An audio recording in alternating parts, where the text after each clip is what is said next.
혹시 지금 자신이 가고 있는 길이 맞다고 믿지만 결과는 생각만큼 나오지 않아서 좌절감을 느끼고 계시나요? 자신의 선택이 틀리지 않았다고 확신하면서도 세상은 나를 인정하지 않는 것 같을 때 우리는 쉽게 지치고 포기하고 싶어집니다. 하지만 여기서 멈추면 안 됩니다. 지금의 어려움이 오히려 더 큰 성공을 위한 중요한 과정일 수도 있습니다.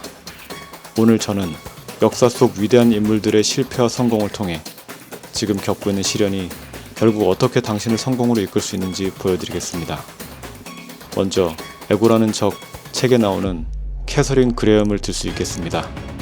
당장 실패한 듯 했으나 결국 성공한 사람의 예시입니다. 캐서린 그레엄은 남편의 자살로 워싱턴 포스트를 떠맡게 된 후 사업 초기 여러 위기에 직면했습니다.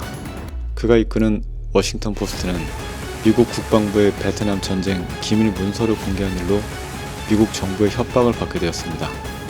주가는 하향세를 그리고 대주주들은 워싱턴 포스트의 주식을 앞다투어 팔아치웠으며 신문사 내의 노동조합은 공격적인 파업을 시작했습니다. 그러나 캐서린 그레엄은 자신의 선택을 굽히지 않았고 할 수 있는 모든 방법을 동원해 위기를 넘겼습니다.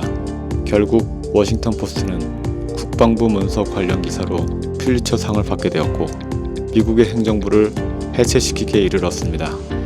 노동조합의 파업도 설득 끝에 종료되었고 자사 주식을 사들인 워싱턴 포스트의 자산 가치는 수조 원으로 불어났습니다. 그레엄의 이야기는 우리가 당장 실패한 것처럼 보이는 상황에서도 올바른 길을 가고 있다면 그 선택을 굽히지 말아야 한다는 중요한 교훈을 줍니다. 한국 사람이라면 누구나 알 수 있는 분, 이순신 장군을 빼놓을 수 없죠. 자신의 생에서는 실패했다고 느꼈으나 역사가 재평가하여 결국 이름을 남긴 사람의 예시입니다.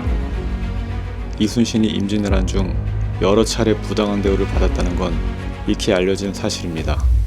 특히 정치적인 이유로 모함을 받아 투옥되었고 심지어 사형의 위협까지 받았습니다.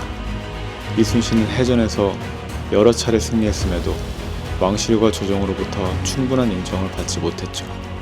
아마 이순신은 생전에 자신의 충심과 업적에 대해 적절한 보상과 대우를 받지 못했다고 생각했을 것입니다.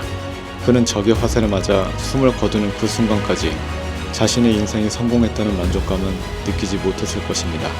하지만 이순신 장군이 살아생전 보여주었던 충심, 백전백승의 실력, 자신의 안위보다 나라와 백성과 군사들을 위하던 모습은 후대의 조선 중신들에게도 두고두고 회자되었고 오늘날 대한민국을 넘어 전 세계에 이르기까지 그가 남긴 업적과 교훈은 그의 이름과 함께 널리 알려지고 있습니다.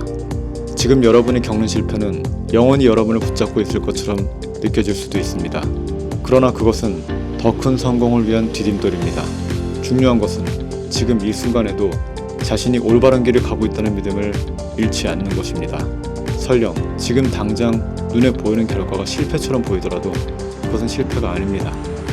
올바른 선택을 한 그 순간부터 여러분은 실패하지 않은 사람이 되었습니다.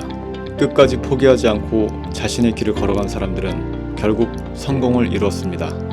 그들의 이름은 역사의 한 페이지에 남았고 사람들의 존경과 명예를 얻었습니다. 그리고 그들이 남긴 교훈은 지금 이 순간의 여러분에게도 적용될 수 있습니다. 용기를 잃지 마세요. 여러분의 선택을 저는 응원하겠습니다. 감사합니다.